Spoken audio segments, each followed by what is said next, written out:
Hi Reddit. I'm 29F and I'm supposed to be married by now. I say supposed to because what happened on my wedding day isn't something I could have prepared for in a million years. Let me backtrack a little. My fiancé, Mark, 31M, and I had been together for 6 years.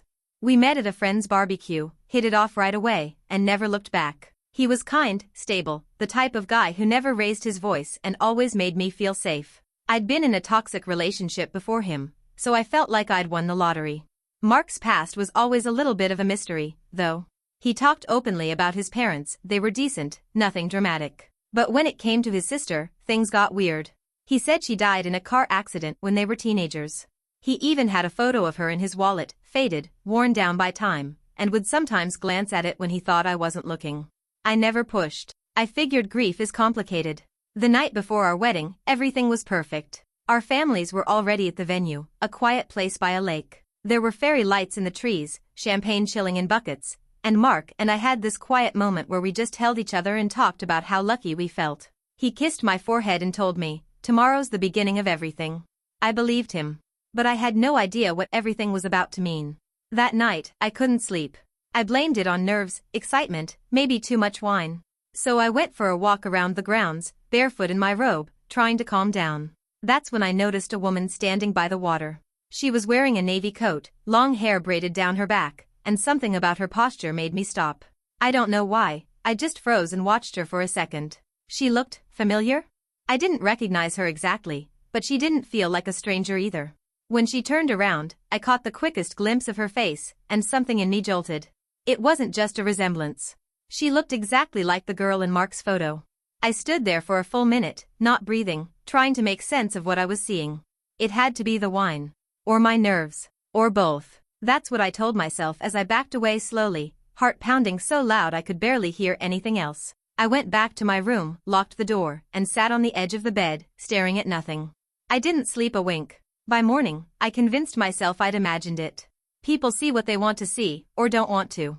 I even laughed at myself in the mirror, like, wow, you're really letting wedding stress get to you. But the second I stepped out onto the venue terrace that morning, everything in me froze again. She was there, standing with the caterers. She had her hair pulled back now, wearing an apron and holding a clipboard like she belonged. But I knew it was her. Same face, same intense eyes, same quiet, calculating look. And now she was just casually setting up champagne flutes like this was any other Saturday morning. Mark hadn't come downstairs yet. Most of the guests were still arriving. I made a beeline for the event manager, trying to keep my voice even, and asked who the new server was. She blinked, confused, and said the woman was brought in last minute by the catering company because one of their regulars had called out sick. Just a temp. A temp. The dead sister was working my wedding as a last-minute temp? I should have confronted her then. I should have pulled her aside and demanded answers. But I didn't. I watched her from the shadows of the reception hall, hiding behind a flower arrangement like a complete lunatic. She didn't look nervous. Didn't even glance at Mark when he eventually came down to greet the guests. Just kept doing her job, blending in. And yet, the longer I watched her, the more this sick feeling in my stomach grew. Because she wasn't avoiding Mark. He was avoiding her. He hadn't seen her. He knew she was there. And that changed everything. I couldn't take it anymore. While Mark was off greeting his college buddies near the bar, I snuck around the side of the reception tent and headed straight toward her. I didn't even know what I was going to say, I just knew I had to say something. But before I could get close, she turned and looked me straight in the eyes. And I froze. Because that look? It wasn't confusion. It wasn't fear. It was recognition. She knew who I was. And there was something else in her face, something sharp and unspoken. Like she was waiting for me. Almost testing me. My mouth went dry. I couldn't even get the words out. She smiled. That's when I knew, without a shred of doubt, that she was Mark's sister. The dead sister. The one who supposedly died in a car accident 15 years ago. I turned and walked away, my brain barely functioning. I stumbled into the venue bathroom, locked myself in a stall, and tried to stop my hands from shaking. What the hell was going on? Had Mark lied to me for all these years? Was this some twisted prank? I stayed in that stall for what must have been 15 minutes, just trying to slow my breathing. And then I remembered the photo. The worn picture Mark kept in his wallet. I pulled out my phone, scrolled through my gallery. Back in April I'd snapped a shot of it as a sweet little memory. Found it. Zoomed in. There she was. Same eyes. Same smirk. Only difference? In the photo, she looked innocent. But the woman working my wedding? She looked like she had a plan. And I was not part of it. By the time I came out of the bathroom, I had a plan of my own. I wasn't going to say anything to Mark yet. I wanted to see if he'd bring it up himself. If he noticed her. If he panicked. Anything. I walked back into the reception area like nothing was wrong, heart racing so fast I thought someone might hear it. I found Mark chatting with my maid of honor, looking completely relaxed, not a single crack in his face. I kept waiting for him to glance in her direction. He didn't. She walked right past him, carrying a tray of hors d'oeuvres, and he didn't even blink. Didn't flinch. Didn't turn his head. Nothing. Either he had the acting skills of a sociopath, or he already knew she'd be there. And that possibility chilled me more than anything else. I pulled my best friend aside, whispering that I needed to talk to her alone. I didn't tell her everything, just asked her to keep an eye on the woman with the braid helping the caterers. She gave me a weird look but agreed. 15 minutes later, she came back pale. She'd asked around. There was no record of this woman's name on any of the catering lists. No timesheet. No staff bio. No email thread. She wasn't on the payroll. At all. I felt like I was losing my mind. Was this woman a stalker? Some twisted impersonator? Had I fallen into some horror movie plot? I didn't know what to believe anymore. So I did the only thing I could think of. I pulled Mark aside. Told him I had a migraine. Asked if we could sit somewhere quiet for a bit before the ceremony. He nodded, concerned, and led me to the garden behind the main hall. And I watched him carefully the entire time, looking for a single twitch of guilt. But Mark? He was calm. Too calm. And just as he was about to speak, my phone buzzed in my hand. A text, from an unknown number. He lied about how I died. You need to hear the real story. Meet me at the boat dock. Come alone. I stared at the screen, numb. Because the number was real. And I knew who it belonged to. I stared at the message like it might dissolve if I blinked. But it didn't. He lied about how I died. Those words sat heavy in my chest like a rock. My hands were clammy. I could barely breathe. Mark was right beside me, talking about how we should maybe push the ceremony back if I didn't feel well. But I didn't hear a word. All I could think about was the dock, the water, the woman who wasn't supposed to exist, and the message she just sent from a phone that should have been buried with her. I told Mark I needed to lie down for 20 minutes, maybe get some air in our suite upstairs. He kissed my forehead, offered to come with me, but I told him no. That I just needed to be alone for a second. He bought it. He always did. Once I slipped inside, I didn't go to our room. I took the back hallway, out through the kitchen, and down the gravel path toward the dock. My legs felt like they were moving on their own. When I got there, she was waiting. Same coat. Same braid. Same unreadable expression. She didn't say a word at first, just studied me like I was the one who wasn't supposed to be there. Finally, she spoke. You look just like the pictures. Prettier, actually. I didn't respond. I couldn't. She nodded, like she expected that. I'm Anna, she said, almost casually. And I'm not dead. But you already figured that out. I finally found my voice. It came out small, cracked. Why are you here? Her eyes didn't flinch. Because I didn't fake my death. Mark did. My world tilted. I literally had to grip the wooden railing to stay upright. She kept going, voice low and measured, like she was reading me a bedtime story. You need to know what you're marrying into. You need to know what he's capable of. Because when I vanished all those years ago, it wasn't an accident. And that was when I realized something terrifying. She wasn't just trying to ruin the wedding. She was trying to save me. She didn't rush. She let the silence sit, like she knew I wouldn't run. And she was right. My legs were frozen.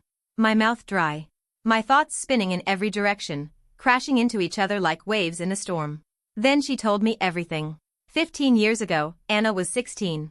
Mark was 17. Their parents were strict, religious, and obsessed with appearances. According to Anna, they ran a tight ship, punishments were harsh, and stepping out of line wasn't tolerated. Mark had always been the golden boy. Straight A's, football captain, charming, polite. But Anna? She questioned things.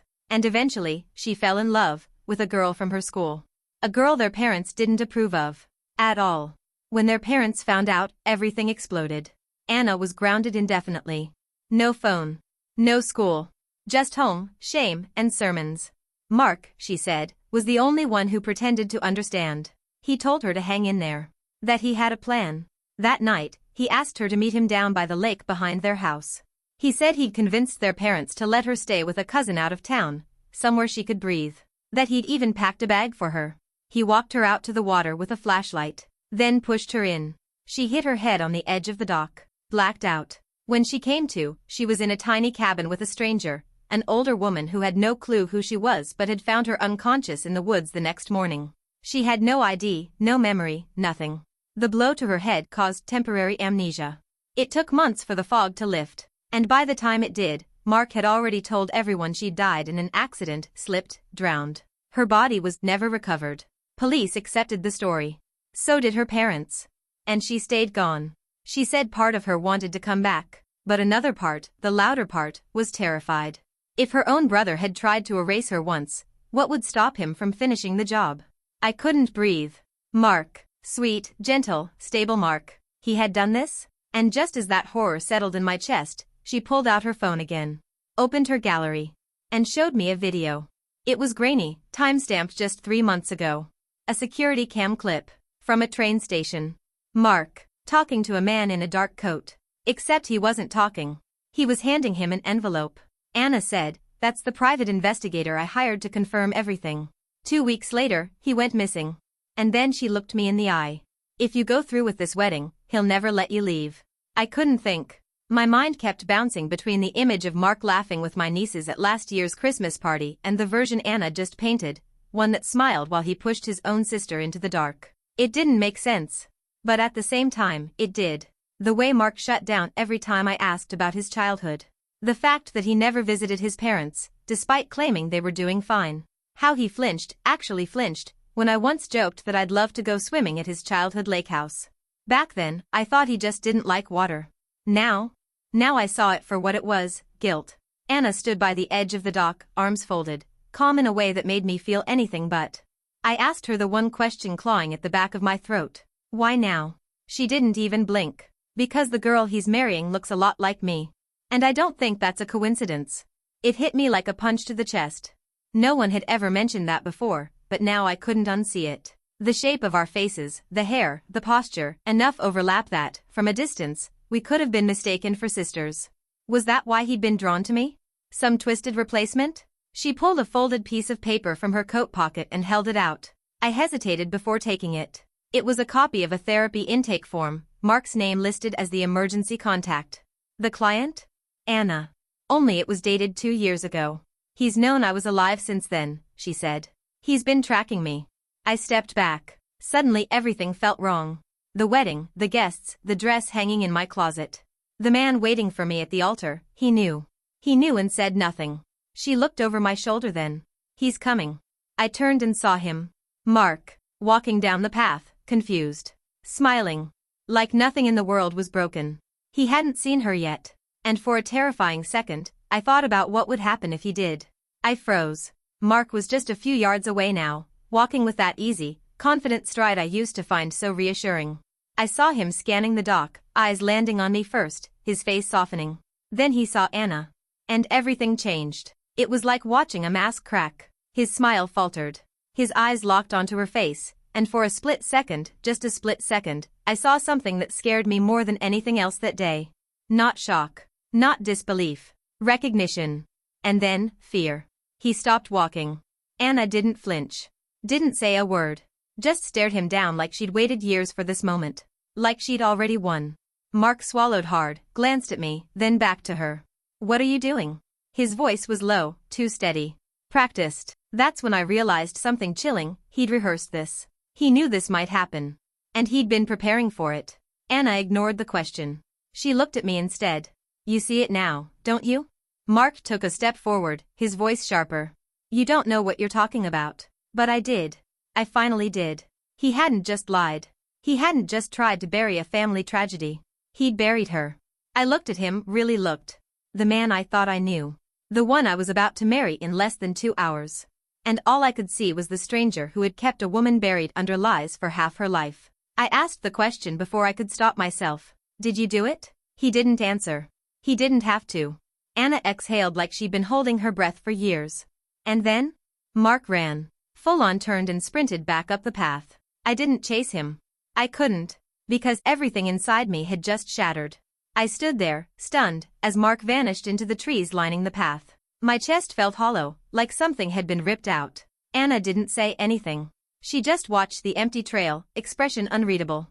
Like she'd been waiting years for this exact moment, and it had gone exactly as she expected. He always runs, she muttered. I didn't ask where he was going. I didn't need to. This wasn't some spontaneous panic. This was the kind of escape someone plans for.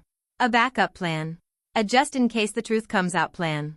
I wanted to throw up. A few minutes later, I heard a car engine roar to life in the distance. Then tires on gravel. Then nothing. He was gone. Anna looked at me, her voice suddenly quieter. That's the part no one ever tells you about surviving something. The silence that follows. I stared at her. What do I do now? She pulled something else out of her coat pocket. A flash drive. It's all on here. The private investigator's notes. Photos. His name. His body was never found, but I know he's gone. And I think Mark knew I was close to talking. I took it without a word. My phone started buzzing in my hand. Over and over. Messages from my maid of honor, my parents, the wedding planner. Guests asking where I was. Asking where Mark was. The wedding was supposed to start in 40 minutes. Instead, the groom was on the run. And I was holding a flash drive that proved he may have been hiding more than just a living sister. I looked back at Anna. What do you want me to do with this? She paused. Whatever you need to feel free. Then she walked away, back down the dock, into the woods, disappearing as quietly as she'd appeared. And I was left standing alone, in my wedding shoes, staring at the water, wondering if I'd just escaped a life that would have ended up as my own headline. I didn't go back to the ceremony. Instead, I walked into the bridal suite, peeled off my dress, and sat on the floor in total silence. My phone kept vibrating on the vanity like it was possessed. I didn't answer any of the calls. Then I opened my laptop, plugged in the flash drive, and read everything. It was worse than I imagined. Photos of Mark meeting with the private investigator. Copies of wire transfers, large ones. Disconnected burner numbers. A report from 6 months ago warning that Anna's reappearance might trigger escalation. It was all laid out like a script he'd written and almost got away with. And then I did the only thing that felt right. I forwarded every file to an old law school friend who now works in the DA's office. Then I sent one mass text to my wedding guests. There won't be a wedding. Thank you for coming. You saved me more than you know. People started flooding out of the venue shortly after. I didn't come out to see them. I couldn't face the pity. I didn't want the hugs or the questions or the half-whispers. The police found Mark's car abandoned 2 towns over by the end of the day. But no Mark. As of now, he's still missing. But that's okay. Because I'm not. I stayed with my parents for a while. Took a leave of absence from work. Started therapy. Got a dog. Some days, I still wake up wondering if he'll come back. If I'll see him in a crowd or get another message from an unknown number. But every time that fear creeps in, I remind myself of the moment he ran, not because he was scared of me. Because he was scared of the truth. I still talk to Anna. She's rebuilding her life too. Quietly. Carefully. We're not friends, not really. But we share something few people ever will, a before and after. Before Mark. And after we escaped him. So no, I didn't get married that day. But I got something better. The truth. And the chance to live my life without a liar beside me. Update, 3 months later. Authorities believe Mark left the country. A warrant was issued for questioning in connection to the PI's disappearance. And they've opened an investigation into suspicious financial activity connected to his parents' estate. I've legally changed my name back and moved out of state. No social media. No photos. Just me, my dog, and a sense of peace I didn't know I was missing. Sometimes I still wonder who I almost married. Who he really was. But then I remember. He was the kind of man who buried the truth. And I'm the woman who refused to stay buried with it.